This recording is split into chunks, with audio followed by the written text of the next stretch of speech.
자본금 계정 중에 크게 보면 잉여금 계정이 두 개가 있습니다. 자본 잉여금 계정이 있고 미처분 이익잉여금 계정이 있어요. 미처분 이익잉여금 계정은 뭐냐? 그동안 영업이익으로 벌어놓은 돈을 적립해 놓은 돈. 그 미처분 이익잉여금을 주주가 가져갈 수 있는 돈이에요. 그 미처분 이익잉여금을 가져갔을 때는 무슨 세금을 내야 돼요? 배당소득세를 내야 돼요. 영업활동과 무관하게 자본활동으로 인해서 쌓여있는 이익잉여금이 있어요. 그걸 보고 자본잉여금이라고 해요. 자본활동이 뭘까요? 주식을 증자한다거나 늘리거나 이렇게 줄이거나 감자가 증자, 감자, 합병, 분할 이런 출자전환 이런 걸 통해서 자본 쪽의 움직임으로 인해서 이익금이 생긴 계정을 보고 자본잉여금이라고 합니다. 근데 이 자본잉여금에 대해서도 이것도 누구 돈이냐? 주주들의 투자금이에요. 투자 성격이에요. 자본금. 자본잉여금을 가지고 주주가 가져가면 세금을 어떻게 내야 될까요? 거의 대부분 다 비과세라는 겁니다. 성격에 따라 다르겠지만 그럼 우선순위가 자본 계정에 자본잉여금이 있고 미처분 이익잉여금이 있어요. 두 개 계정이. 그럼 여기 가져갈 때 대표님이 주주화할 때 우선순위 1순위가 이익잉여금입니까? 자본잉여금입니까?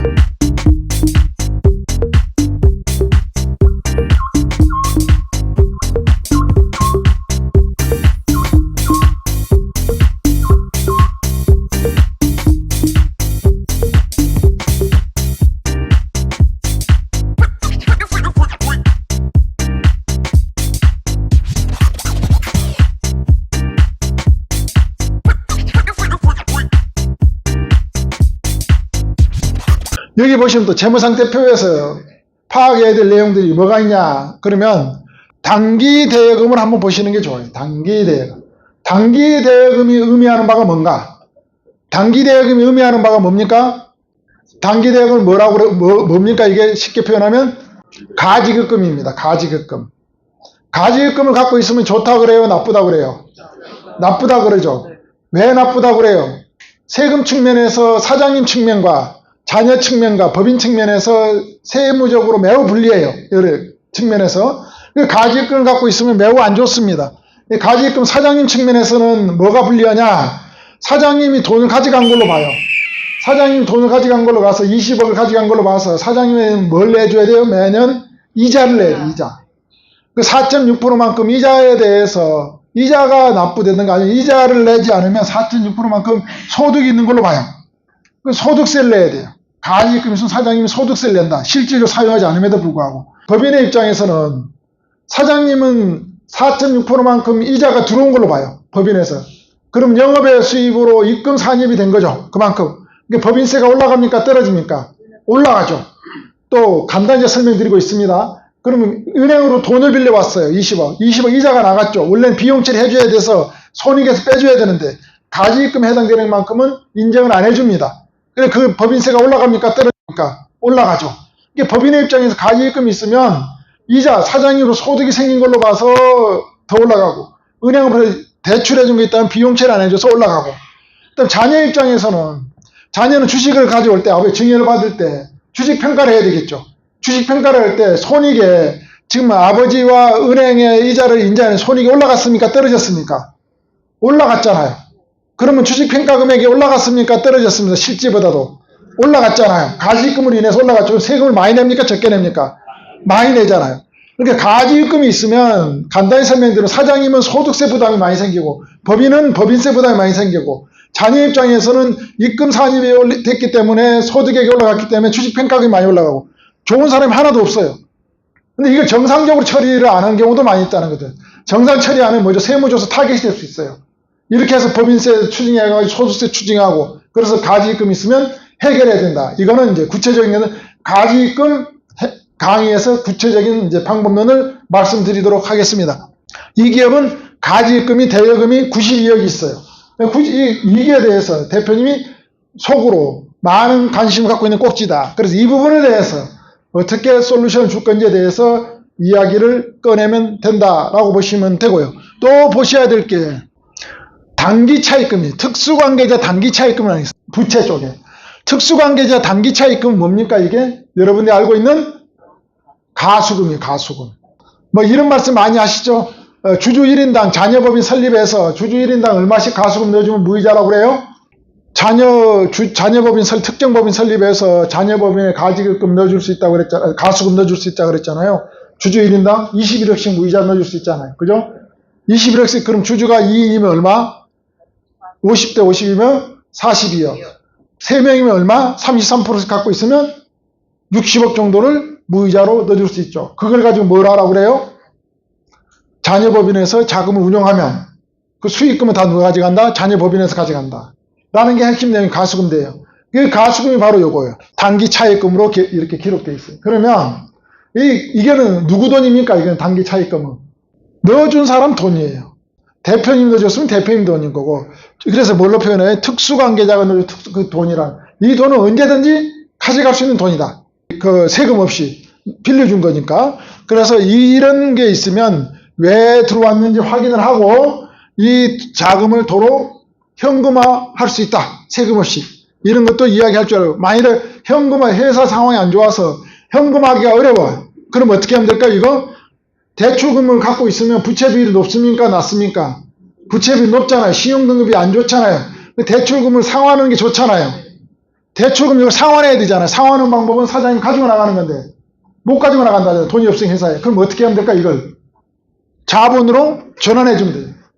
대출금을, 사장님 특수관계 대출금을 자본 전환해 주면 된다. 이걸 보고 가수금 상계에 의한 자본 전환. 그럼 자본금이 그만큼 늘어나는 거니까 확충이 되니까 신용등급도 좋아지고, 사장님 굳이 현금 필요 없었는데 어떻게 됩니까? 사장님 돈 안 가져가도 되고, 그리고 부채 비율도 좋아지고, 이런 방법도 있다는 거죠. 그럼 결국 사장님 뭘 가졌어요? 현금 가져올 거에 대비해서 뭐가 늘어난 거면 그만큼 주식수가 몇 주 더 늘어났다. 그 주식수는 처리하는 게 간단하죠. 현금에 대해서 세금 계산하면 다 세금 그대로 내야 되는데, 주식으로 내면 가압상속 공제제도라든지 사전 증여특례제도를 활용하면 세금을 거의 안 내거나 없앨 수 있는 방법들이 있죠. 그래, 주식화를 통해서 세금을 안 내는 방법도 얼마든지 컨설팅이 가능하다라고 이렇게 보시면 될 것 같아요. 가수금이 있는데 배당금을 가져가는 경우도 있어요. 배당소득세 다 내고. 왜 배당을 하는지 모르겠어요. 가수금부터 먼저 처리해가면 배당소득세를 안 낼 수가 있잖아요. 그렇죠. 이렇게 또 출자전환, 지금 전에 말씀드린 주식으로 회수해서 주식 가격을 다운사이징시키고 증여세, 또 가압승계 제도를 활용하면 세금을 거의 줄이거나 없앨 수도 있다라고 보시면 될 것 같고요. 그 다음에 이제 봐야 될 게 뭐냐면,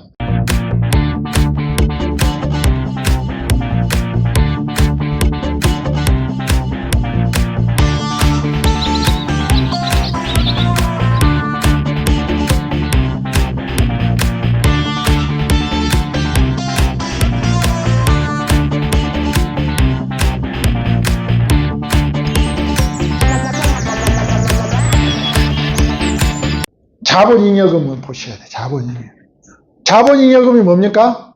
자본잉여금이라면, 자본금 계정 중에 크게 보면 잉여금 계정이 두 개가 있습니다.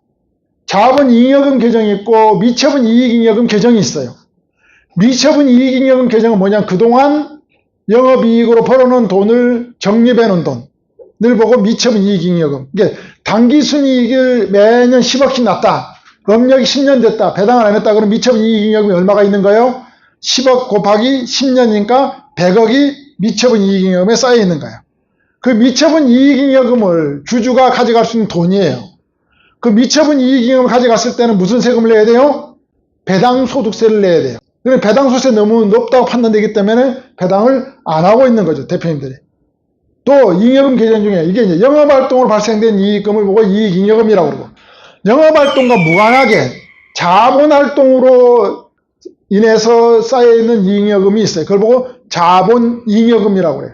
자본활동이 뭘까요? 주식을 증자한다거나 늘리거나 이렇게 줄이거나 증자, 감자, 합병, 분할, 이런 출자전환 이런 걸 통해서 자본 쪽의 움직임으로 인해서 이익금이 생긴 계정을 보고 자본잉여금이라고 그럽니다. 근데 이 자본잉여금에 대해서도 이것도 누구 돈이냐? 주주들의 투자금이에요. 투자 성격이에요. 자본금. 그러면 자본잉여금을 가지고 이 주주들이 가져갈 수 있는 권리가 있다고 그랬어요.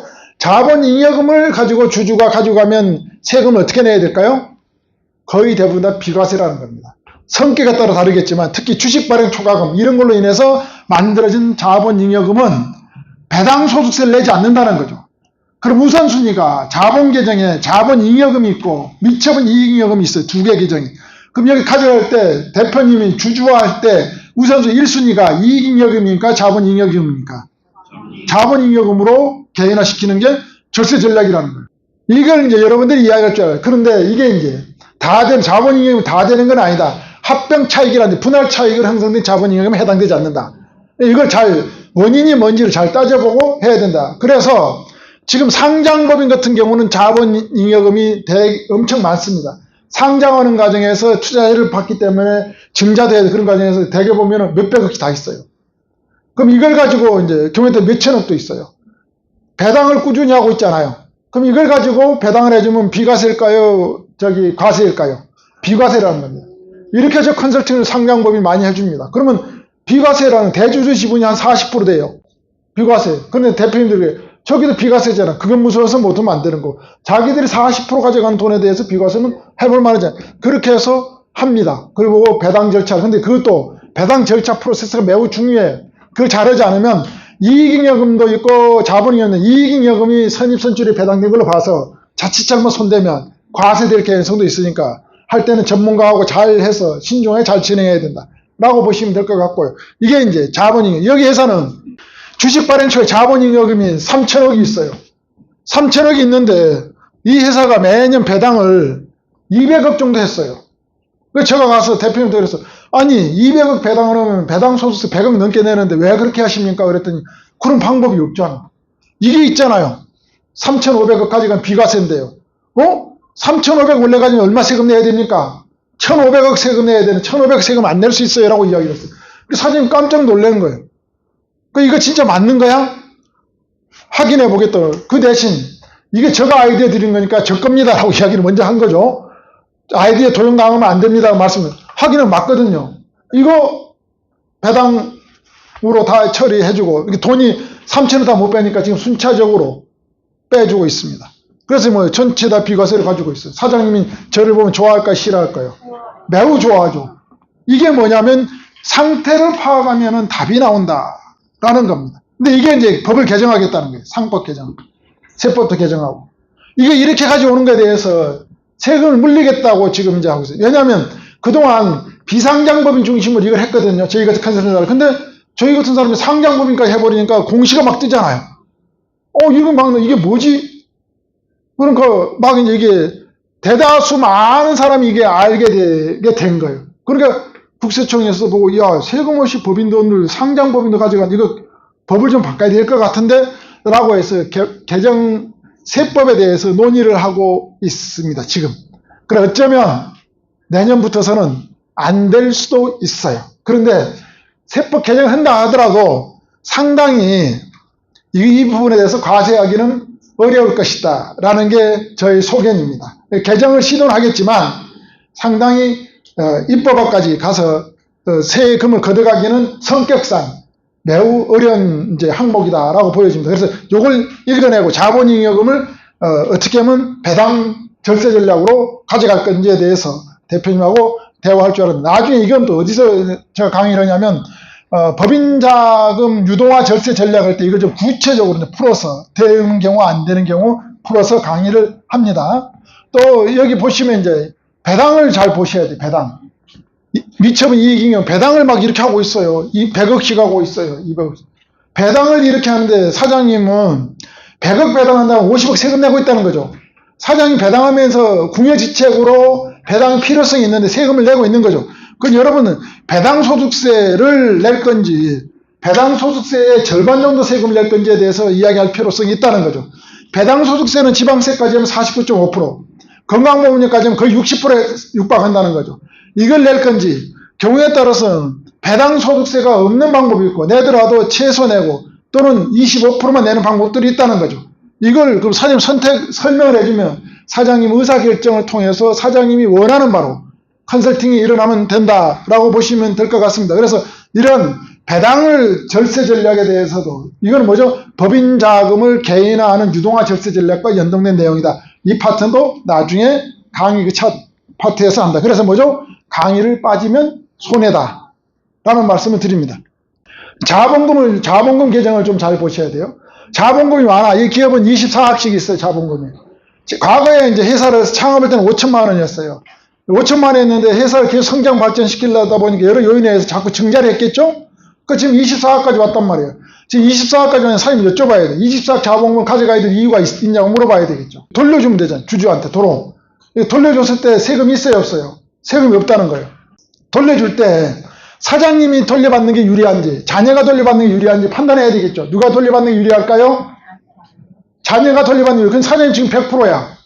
사장님이 20억을 다 가져갈 수 있어. 그럼 자녀가 주고 싶어. 어떻게 하면 될까요?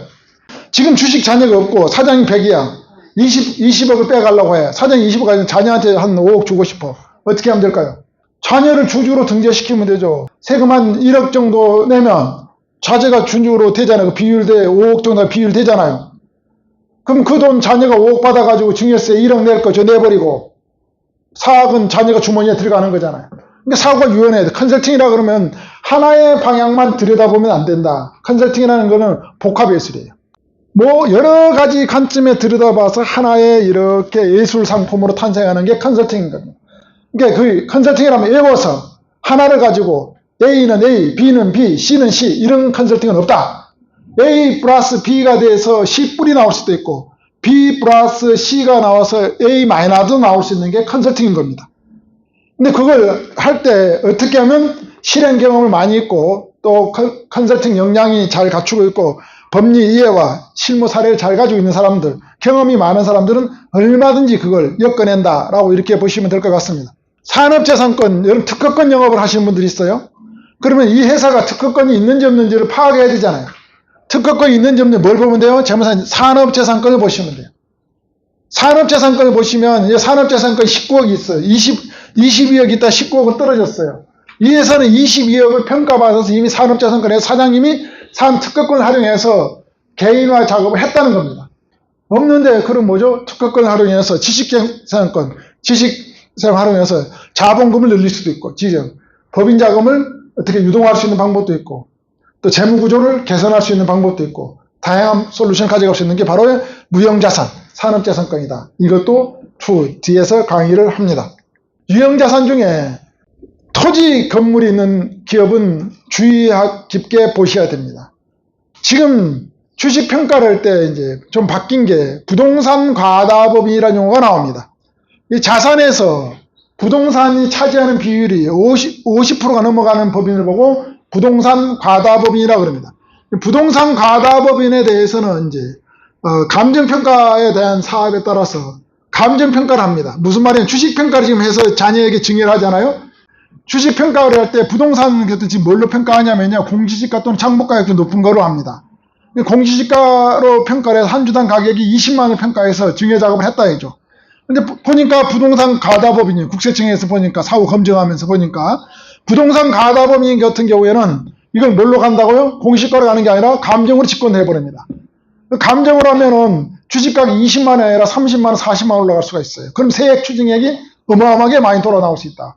그래서 반드시 재무상태표 보고 부동산이 있는 기업은 부동산이 차지하는 비중이 얼마인지를 확인하고 부동산 보유 비율에 따라서 부동산 가다법인지 아닌지 판단하고 부동산 가다법인을 해소하는 전략이 있는지 없는지를 검토를 하고 부동산 가다법인을 해소할 수 있는 전략이 있을 때 진행하는 게 나중에 국세청으로부터 추징을 당하지 않지. 그렇지 않으면 추징당할 가능성이 매우 높다. 그래서 이제는 컨설팅이 아주 섬세하고 정확하고 이제 될 수 있도록 이렇게 바뀌고 있다라고 보시면 될 것 같습니다. 사업장 현황을 좀 보시면 더 좋아요. 사업장 현황을 보시면 이 기업은 대표이사 개인이 사업장을 소유하고 있대요. 법인 자산이 없다는 거죠. 그러면 법인은 사업장이 없어요. 부동산이 없어요. 공장이 없는 대표가 가지고 있잖아요. 이런 경우는 어떤 리스크가 있을까요? 법인 자산은 여러 가지 승계 제도를 통해서 해소 가능한데 개인 자산에 대해서는 그런 방법이 별로 없다는 겁니다. 이런 경우에는 법인 자산뿐만 아니라 누구 자산까지 터치가 돼야 돼요? 대표 개인 자산까지 터치가 돼야 돼요. 이 대표 개인 자산을 다루지 않으면 올바른 자산 승계, 가압 승계를 할 수 없다. 손익계산서를 보면 이제 보험료로 보셔. 보험료가 보면 이게 뭐예요? 비용 처리하고 있는 보험료라는 거예요. 이게 손익계산서. 자, 경영인정기본 비용 처리 된다고 그래요? 안 된다고 그래요? 안 된다고 그래요? 된다고 그러죠. 그러면 기업에서는 어디에 숫자가 나와줘야 돼요? 여기에가 숫자가 나와줘야 돼요. 여기에가 사전에 만나는 경영정기보험을 가입했대요. 다른 사람 통해서. 왜 가입해? 비용 처리된다고 그래서 했대요. 진짜 비용 처리되고 있는지 안 있는지를 여러분들이 확인해 볼 필요가 있겠죠. 이걸 보면 확인 가능해요. 경영정기보험 들어갔어요? 안 들어갔어요? 안 들어갔잖아요. 제안하는 사람과 맞는 실질적인 효과를 보고 있어요? 없어요? 기업에서. 안 보고 있잖아요. 이게 엉터리라는 거죠. 이게 딱 짚어주는 거예요. 그 다음에 이걸 보셔야 돼요. 이 회사 신용등급이 어떻게 되어 있는지.